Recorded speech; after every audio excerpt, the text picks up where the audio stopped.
अगले 48 घंटे में इंडिया गठबंधन करने जा रहा है अपने पीएम पद के चेहरे का ऐलान। एक महत्वपूर्ण बैठक होने वाली है और इस बैठक के जरिए यह तय होगा कि कौन होगा इंडिया गठबंधन की तरफ से दावेदार। हालांकि इस बीच जयराम रमेश ने यह भी दावा किया है कि जिस पार्टी की, जिस गठबंधन के सहयोगी की सीटें सबसे ज्यादा होंगी वही दावेदारी ठुक सकता है। अब इसमें सबसे दिलचस्प पहलू यह है कि क्या कांग्रेस पार्टी को अपने किसी सहयोगी गठबंधन से अगर कम सीटें आती है तो राहुल गांधी उम्मीदवार नहीं होंगे, राहुल गांधी के चेहरे पर सहमति नहीं बनेगी। हालांकि ये तो बहुत बड़ी बात हो जाएगी, क्योंकि इस बीच बीजेपी का दावा क्या है? बीजेपी का दावा है कि हर सूरत में हम सरकार बनाने जा रहे हैं, लेकिन 1 तारीख को जो इंडिया गठबंधन की बैठक है उस बैठक को लेकर भी मकसद यही है कि हम अपनी जीत को लेकर आश्वस्त हैं। और जयराम रमेश ने यह कहा है कि जो बहुमत का आंकड़ा है, जो जादुई आंकड़ा है, हम उसको भी क्रॉस करने वाले हैं। हम इतनी कंफर्टेबल स्थिति में हैं। अब इन सब के बीच पब्लिक ये जानना चाहती है, देश की जनता ये जानना चाहती है कि आखिर कौन होगा वो चेहरा जो चुनावी माहौल में नहीं बताया गया। और बीजेपी ने इसको लेकर कई बार मजाक भी उड़ाया, कई बार तंज भी कसा इंडिया गठबंधन के चेहरों को लेकर कि दूल्हा कौन है ये तो तय ही नहीं हो पा रहा है और आप चल रहे हैं चुनाव लड़ने। अब इस बीच ये जयराम रमेश ने कह दिया है कि अगला 48 घंटा बहुत महत्वपूर्ण है। लेकिन मैं साथ साथ आपको एक और महत्वपूर्ण जानकारी दे दूं।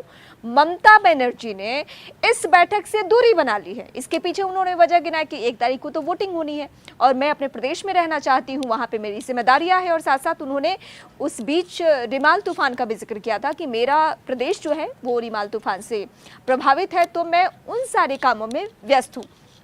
लेकिन इस बीच ममता बनर्जी ही वो चेहरा है जो किसी से बिना गठबंधन के, मतलब इंडिया गठबंधन में होने के बावजूद बंगाल में बिना किसी सहयोगी के चुनाव लड़ रही हैं। तो ऐसा प्रमुख चेहरा जो नीतीश कुमार के बाद, अगर हम गठबंधन की बात करें, एक वक्त में सूत्रधार की भूमिका में नीतीश कुमार हुआ करते थे, लेकिन जब वो निकले इस गठबंधन से, जब उन्होंने पलटी मारी, जो नेताओं की भाषा है उस हिसाब से, तो ममता बनर्जी ही सबसे कद्दावर चेहरा थी इस गठबंधन में। लेकिन अब 1 तारीख की बैठक में वो नहीं पहुंचने जा रही है। लेकिन मैं फिर फोकस करूंगी कि बीजेपी की अपनी दलीलें हैं, बीजेपी का अपना दावा है। उनके तरफ से कहा जा रहा है कि नहीं, हर सूरत में कुछ भी हो जाए, हर सूरत में हम सरकार में लौट रहे हैं। और देश के प्रधानमंत्री जो पहुंच रहे हैं कन्याकुमारी, उसको लेकर भी तंज कसा है जयराम रमेश ने। उन्होंने कहा कि संन्यास लेने की तैयारी तो उन्होंने अभी से कर ली है। ये संन्यास लेने का तरीका ही है कि वो जा रहे हैं अध्यात्म की राह पर।